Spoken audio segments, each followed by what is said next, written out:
And Dr. Richard, what's your take on that? Sino kaya yung mga maaring pumalit kay Speaker Martin kung totoo nga na mapapalitan siya?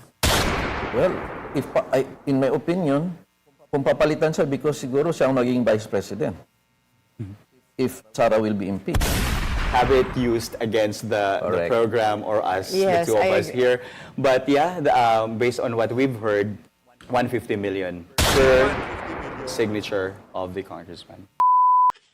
Kumusta ko kayo lahat dyan mga kababayan? Welcome back sa PH Update. Napanood nyo naman ho yung ating intro. 150 million pesos kada pirma dyan sa impeachment na yan itong si VP Sara. Pero bago yan mga kababayan, isang like at isang subscribe. Masaya na ho tayo dyan sa mga gusto sumali sa ating community. Mabilis lang ho yan. Yung join button nandyan sa baba para kayo hong pinakaunang makakita sa ating mga reaction video. Hayun na nga mga kababayan, nagkakabistuhan na talaga hong palsipikado yung impeachment na yon kay VP Sara. Ibinenta ho ng mga congressman na pumirma ang kanilang kaluluwa dito kay Tambaluslos. Ayun na nga, bago ho yan, pasadaan ho muna natin itong mga nakita natin dito sa wall nitong si Ma'am Sas Rogando Sasot. Ito ho talagang tupad na to. Ito yung pinakamalaking scam. Isa ho sa pinakamalaking scam dito sa administrasyon itong si Marcos Jr. Panoorin nyo ho ito mga kababayan. Ganito ho tayo kung lukuhin ng gobyerno na to. Imbis na ilaan para sa mga proyektong infrastruktura, edukasyon at kalusugan, dito ho'y pinamimigay ang hard-earned taxes ng sambayan ng Pilipino. Eto, panoorin nyo ho ito. Ganyan ho. Yan ho, tingnan nyo naman ho. Yan ho ang mga benepisyaryo ng tupad. Ginawa lang hong katatawanan, ginawa lang hong laro ang tupad na yan. Di ba? Nakita nyo ho mga kababayan, kaya kailangan ho tanggalin na yung buwisit na tupad na yan. Ha? Ayan ho. Nakakuha na ho ng pera itong unggoy na to. Tingnan nyo naman. Naglaro lang ho siya. Hindi ho siya tumulong o kung ano pa man. Ha? Nagwalis-walis ng konti, meron ng 5,000. Ganyan ho. Para doon sa mga... Protect ourselves. Teka lang ho ha. Para ho dun sa mga middle class na talagang todo kung makakayod ng buto, para meron ho tayong maibigay sa ating mga kaanak. Tapos yung mga tax na ibinabayad natin dito sa gobyerno na to, dito ho napupunta. Ayan ho mga kababayan. Meron hong mungkahi. Yan ho, tingnan nyo naman. Mukha pa lang sarap batukan. Hoy, magtrabaho ka. Huwag kang tatamad-tamad, anak ng tokwa. Mahiya ka naman sa balat mo. Magtrabaho ka. Magbanat ka ng buto. Naku, yan ang problema ho mga kababayan. Kung saan-saan ho pinagdadadala ng administrasyon na to, yung perang ibinabayad ng ating mga kababayan sa tax. Kasi hintayin na lang ho natin si VP Sara. Kasi kahit ano pa namang sabihin natin, kahit ano pa namang pagpapakita natin na yan, bulag, pipi, bingi itong administrasyon na to sa kanilang mga kapalpakan. Nandyan na ho ang mga ebidensya na yung programa na yan isang scam at walang mabuting na idudulot sa ating mga kababayan. Isipin nyo itong mama na to. Tingnan nyo naman yan. Tingnan nyo ho. Yan ho ba ang mukha ng isang individual na kung saan talagang kailangan bigyan ng tulong?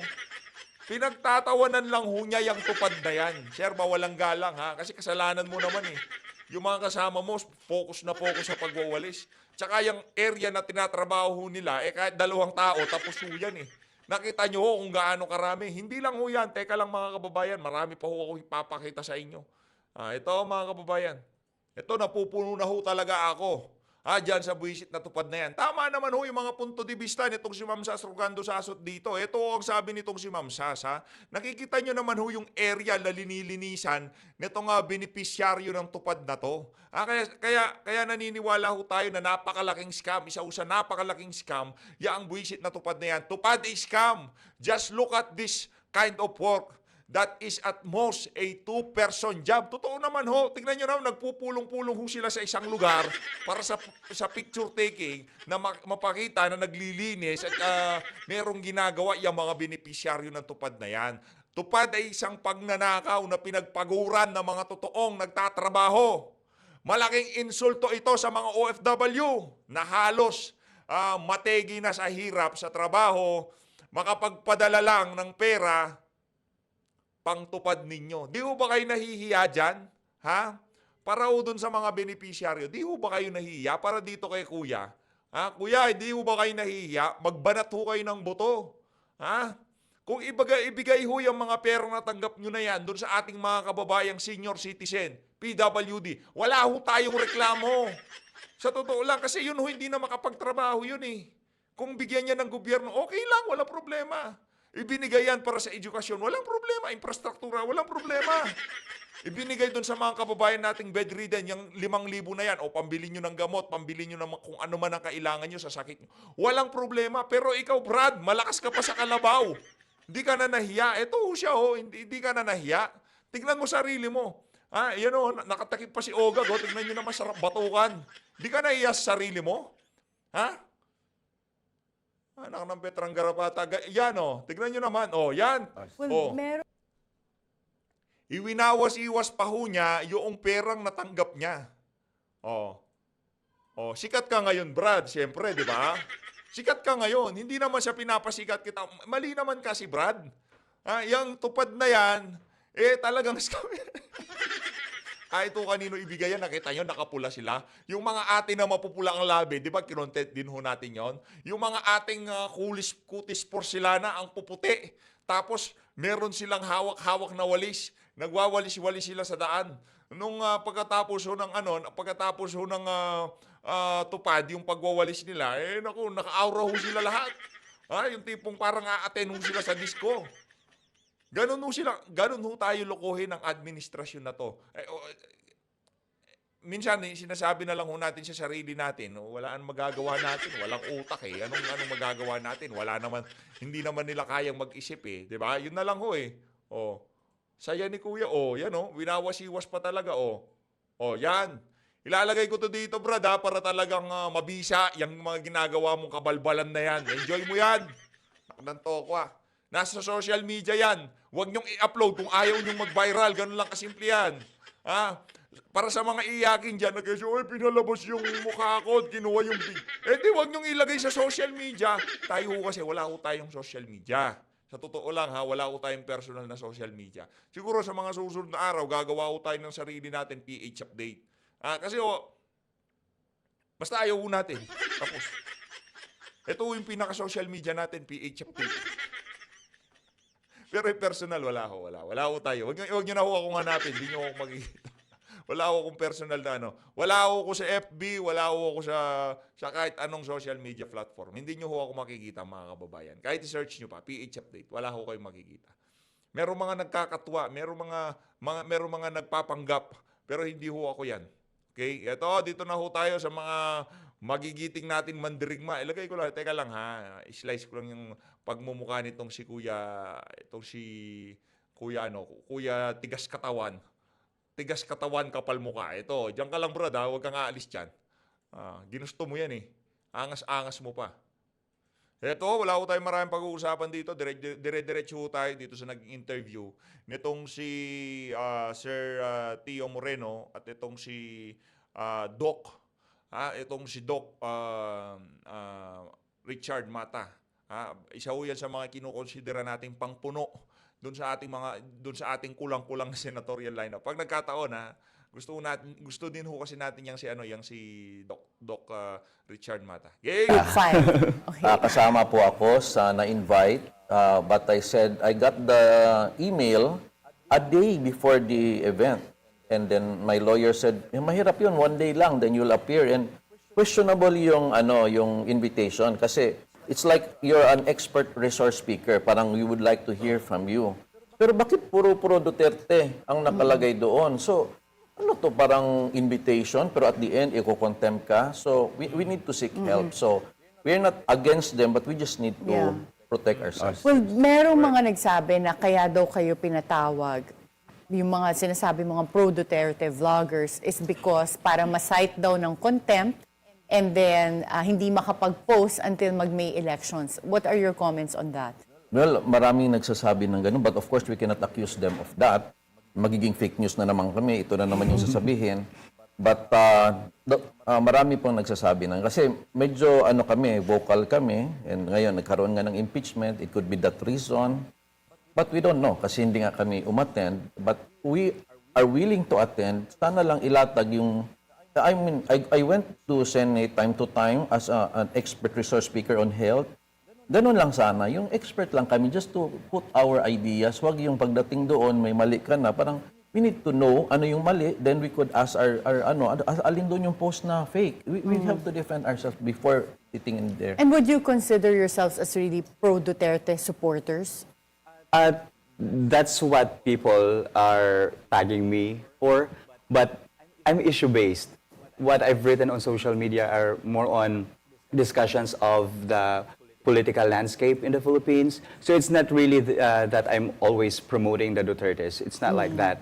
But ganito kasi yan, if they see you posting positive thing about the Duterte family or maybe the vice president, former president, automatically they will label you DDS. And if you see a writer or a blogger maybe posting about Leni Robredo, automatically that person would be tagged as kakamping. So yan yung nangyayari sa social media ngayon. So it's their judgment.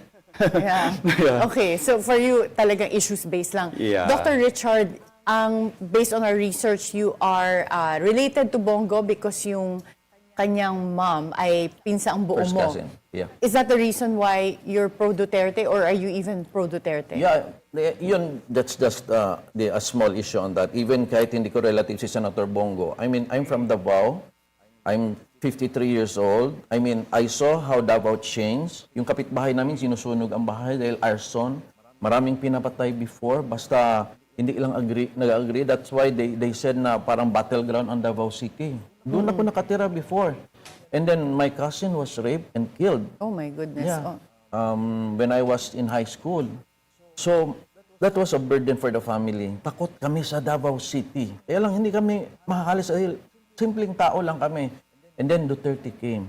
The style of Duterte, with his voice alone, tinatakot niya ang mga kriminal. Ang kriminal kasi dapat takutin eh.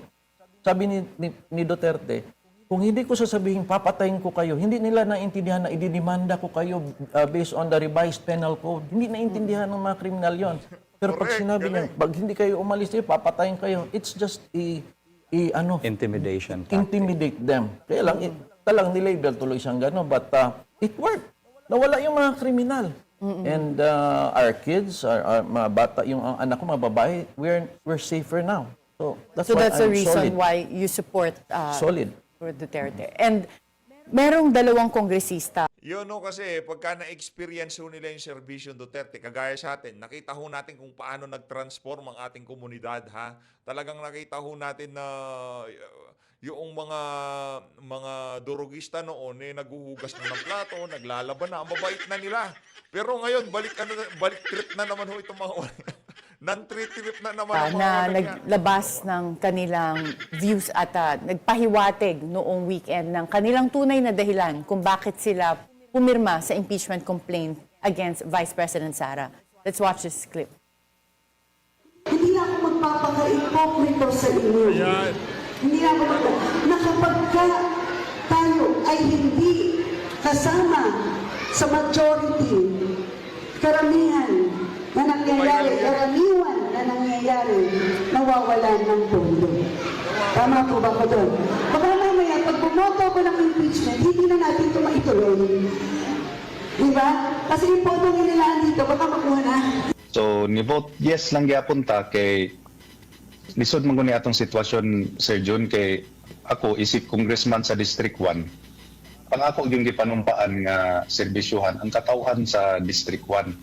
Dabi, kung mo-vote no ko ato, mahimo na ko nag opposition, Sir Jun. Kung mahimo tag opposition kay balora ba taon sa mahitabo ana. Kaning mga Wala tao na. Oh. Itong mga taong nasa 100 kada araw. nga kapin gatos kada adlaw mo bisita sa akong opisina kay mga itabang unsa na lay akong ikatubang sa ilaha, Sir Jun, nga mahubasan naman na di naman ko makapangayo og additional Yun, ang nasa utak lang ho nila, budget. Oh. Paano nga naman siya magbibigay? Kailangan namang ilabas niya galing sa sarili niyang bulsa. Dapat ho, yung mga ipamimigay nila, galing din kay Tambaluslos. Galing naman ho yun doon sa mga tax ng ating mga kababayan na pinamimigay nila ng ganun-ganun na lamang. Naging ayuda ho kasi tayo naging ayuda nation. Oh, no? Pagka, puta kay, ayuda. nga budget pang pangtabang sa ila. Sabi ako, nangatubang diya sa mga tao, maglisod ko ana Sir John, wala ko ikahatag sa ila kung mo-vote no ko. So mga nakita natin sa clips, sa sources nyo ba may katotohanan na may mga pondong nababawasan or tinatanggal pagka hindi ka sumang-ayon dun sa, in this case, sa impeachment? Yes, go ahead, Dr. Yeah. Richard. Well, yun po ang naririnig natin, but of course we cannot directly accuse, but yun yung parang feels ng majority. And for us, for me, it's wrong kasi parang ang doktor, kunyari ako, hindi ko, yung tulong ko, kahit sino ka, patas yun. Ngayon, ang tulong ng gobyerno, ang naririnig natin, yung pondo doon lang sa nagbo-vote na pabor sa kanila. So wag sanang gamitin parang weapon yung pondo kasi para sa tao yun eh. So for me, it's unfair if it's that really true. Yeah. My take on that, Attorney Karen, is the impeachment itself is constitutionally infirm, and at the same time, it's violative to a legitimate democratic process. Because the congressmen, their role when it comes to impeachment, there is only one, and that is to determine whether or not the impeachment rap is sufficient in form and substance. Now, if the main reason as to why they voted yes or they signed the impeachment rap against VP Sara is all about the budget, then that is not aligned with the Constitution. So I would say the impeachment itself is really a constitutionally infirm. And sa mga naririnig nyo, nung sinabi nyo meron kapalit yung pag-vote to impeach, magkano yung Naku. inaalok? Magkano ba yung pinag-uusapan natin dito? Naku po. Based on what we've heard, I'd like to make a disclaimer. This is only allegedly. Yes, Yeah. and I know you keep saying, I don't report Please. news. Yeah. This is commentary. So Yeah. we're also curious. That's I why- don't wanna have it used against the Correct. program or us, Yes, the two of I us agree. here. But yeah, based on what we've heard, 150 million per 150 million. signature of the congressman. And Ang ganda ho ng pagkalatag ng ano nila, no, kwentuhan nila. Pinalabas muna yung mga congressman na nagsasalita na pagka hindi ka may pumirma dyan sa impeachment na yan, naku, wala tayo dyan. Wala na tayong ayuda. Yung mga programa, maititigil yan. Yun na yun ho talaga ang mangyayari. Kaya yan si Congressman Pulong, ano ho siya, sinasabi niya, opisina ko, walang pera to. Wala akong ayuda maipamimigay sa inyo.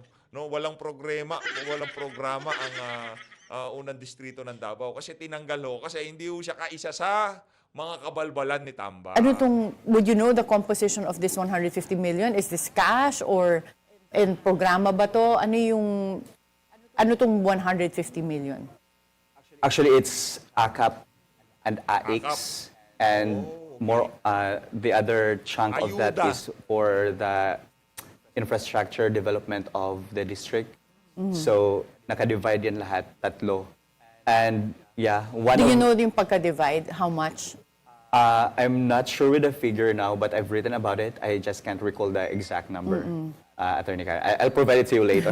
Dr. Richard, do you have any idea? Because based on some of the sources, they say it's 25 million in ACAP, so yung ayuda that Yeah, we yeah. can give, and then 25 million in AIX, and 100 million hard projects I of read their that. choice. I read that as well. So, ako po ay nababasa ko lang din. So, I don't have, a hard copy or direct information, pero it's all over the web. Okay. And meron ding usap-usapan na mapapalitan naman ang leadership in the House. Narinig nyo rin ba ito? Yes po. So bakit naman papalitan si House Speaker Martin Romualdez? I think that's already part of the political strategy because right now, if we will analyze the current political landscape, we see that there is a union of Martin Romualdez, Lisa Marcos Araneta, and Bongbong Marcos with the Yellows or the Liberal Party. So they are doing the add and subtract strategy, and the other political group is doing the alliance thing. So maybe there's a bigger plan on that aspect. That's why they want to remove no, not technically remove or replace Romualdez because maybe they are so sure now that VP Sara gets impeached.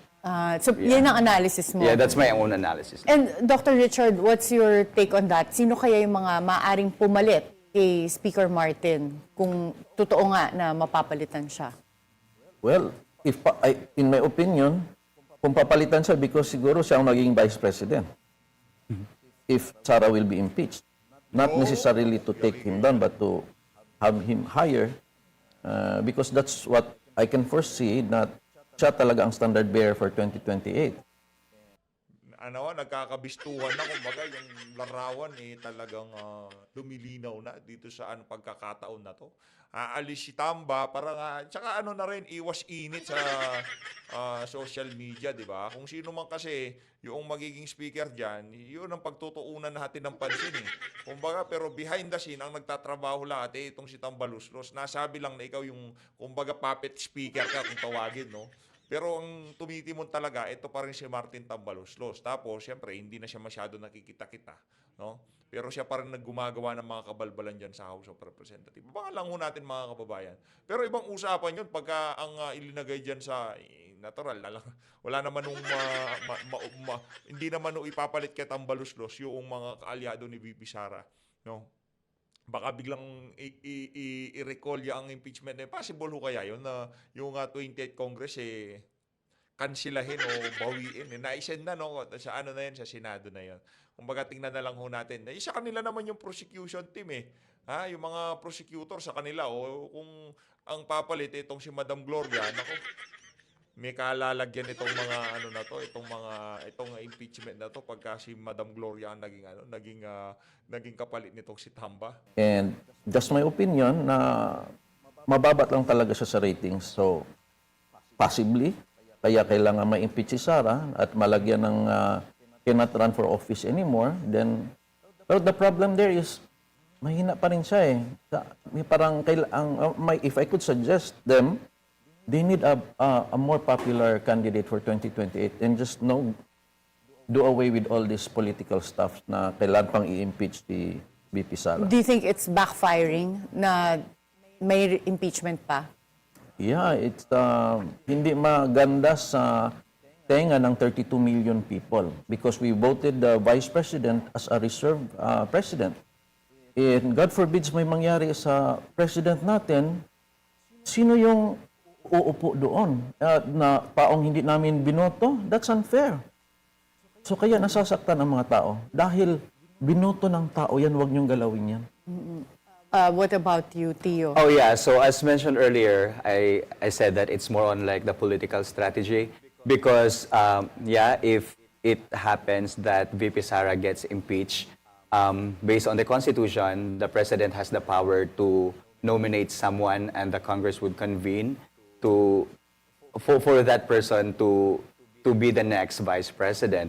So I think Martin Romualdez has the number now in the Congress. We see it based on the signatures of the impeachment rap. So that's only my analysis. And sino naiisip nyo or naririnig ninyo na maaring pumalit? We've been hearing some names as to potentially become speaker. I hope this will not be taken against me, but I heard the name of Toby. Toby Tiangco? Tiangco, yeah. Bigyan ko. So, yeah, that's what I heard. I don't know anything about it now. Kayo, Dr. Richard, may narinig ba kayo? Wala What naman po. about former President GMA? Did you hear her as a potential speaker? Okay, and sa tingin niyo po ba nahahati sa ngayon yung allegiance ng military and PNP dahil dito sa mga nangyayari with the impeachment of Vice President Sara? Well, based on the mga retired generals in PMA, meron po silang press con noong December at naglabas po sila ng mga saloobin. So I do believe medyo hati, no? So and that's what they have to think about and respect dahil mahal po tayo din ng mga sundalo. And hindi po bulag sila, no? Lalo na kung talagang prove itong ginagamit ang mga pondo para lang mapilit ang mga kongresmang bumoto. And I do believe for the soldiers that's an offense. dapat i-prove nila na talagang kusang pumirma. Walang benefits involved. Then I do believe that would be through impeachment process. Pero kung merong ibibigay, hindi valid yun. Nagulat pa ba kayo kung nung narinig ninyo itong chismis na merong kapalit na bayad yung para pumirma doon sa impeachment? Because if we remember the impeachment of Chief Justice Corona, Yeah. later, after the conclusion of the trial wherein he was convicted during the impeachment trial, I think it was a year after where we had some senators giving a privileged speech saying that they were paid in order to vote to convict. So nagulat pa ba kayo na merong palitan ng pera dito? Personally, ako hindi na. As an ordinary citizen who have read the impeachment, the first 2 impeachment raps against VP Sara, naintindihan ko na these are all baseless allegations, accusations, not even proven yet. But then they made it as the basis for the impeachment. So I think, sabi ko, if our congressmen would really do their job and look at or determine whether it's sufficient in form and substance, sabi ko, basically, hindi madidismiss automatically ang impeachment. But then, it happened now. There are 215 plus 25, right? So yeah, hindi ako nagulat. Okay, and do you think or may naririnig ba kayo na magkakaroon ng special session ang Senate in order to conduct the impeachment trial, considering they've already adjourned? So far, based on the news, parang hindi pa raw nila kayang gawin yon. And I think they would stick to the plan na June pa rin ang pag-resume nila. As sa akin naman, Attorney Karen, is it depends on the results of the midterm elections, because if we have Duterte allies, PDP, right? So if by chance most of them would win, I don't think that they would act upon it, right? So yeah, it depends on the results of the election. And right now, with the current composition of Senate, do you think that they have the numbers in Senate to impeach?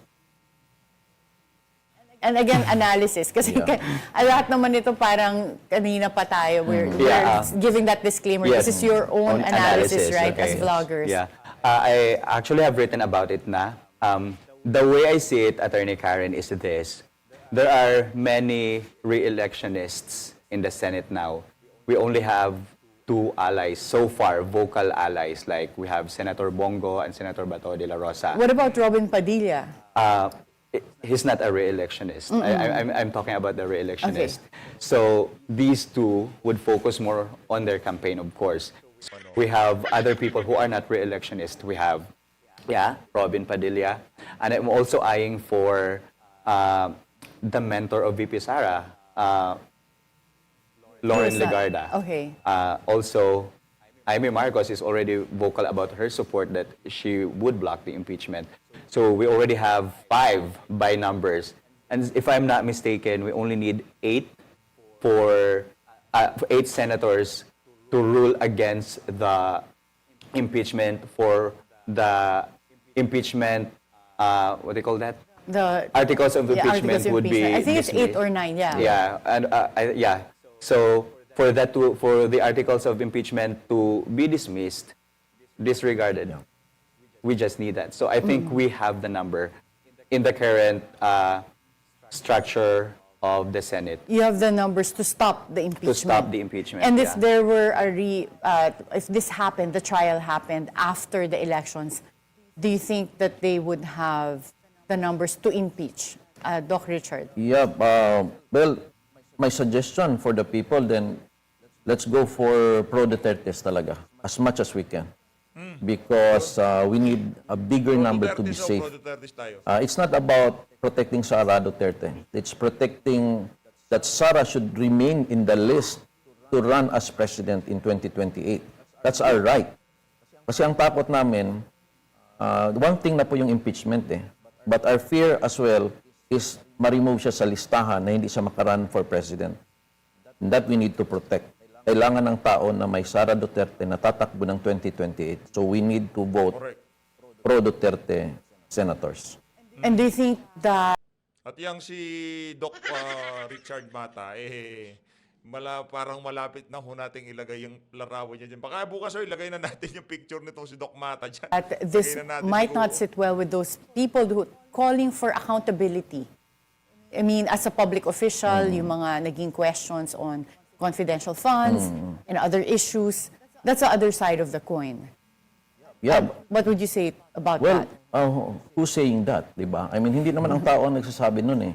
Kung talagang concerned talaga sila about corruption, inuna sana nila ang PhilHealth. Bakit kinuna ng billion? Sana punta. Bakit may mga blanco ang ating annual budget? Hindi ba nila dapat questionin?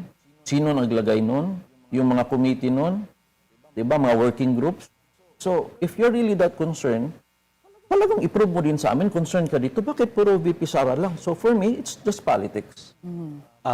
Sa akin din, Attorney Karen, is if our lawmakers are really serious about holding someone accountable for a wrongdoing, I think they must first exhaust other remedies in doing so. Because we have Ombudsman, we have COA who is doing the audit. We also have Sandigan Bayan. So without those other legal remedies exhausted first, I think the impeachment is not the right platform in doing so. Correct. Because imagine one of the grounds of impeachment that they've written there is the fact that the non-attendance of VP Sara during the SONA. So imagine you remove someone Yes. for a mere non-attendance. What kind of country are we, right? So yeah, for me, I really don't care about the number. What I care about is actually for our lawmakers to think well and to judge the impeachment based on the merit and not based on political affiliations. Okay. If I Thank may you. add, Okay, sige, last word, Dr. Richard. Yung sa articles of impeachment na nag-threat daw siya, no, to the president, Lisa and Romualdez. Well, as a doctor, we know psychology, we know psychiatry. That's more of defense mechanism eh. If a person feels na may threat sa kanya, then there's a tendency niya pwedeng sabihin yun to defend herself. Iba po yung nagplano ka, i-threat mo, iba yon.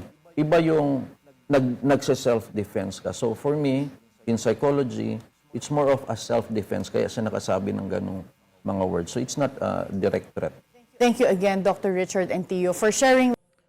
Ayun na nga mga kababayan, dito na natatapusin ang ating reaction video. Magpaalam na ho kayo kay Boy Tupad. Ito ang pagmumukha nitong si Boy Tupad. O yan, ayan. Magpaalam na ho kayo dito.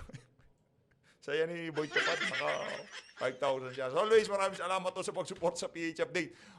Nakakuha ka na kasi, manahimik ka na. Lumakad ka na lang ng pasimple. Papabideo ko pa eh. Maraming salamat. Mag-ingat po kayo lahat. Malinahad ng Pilipinas.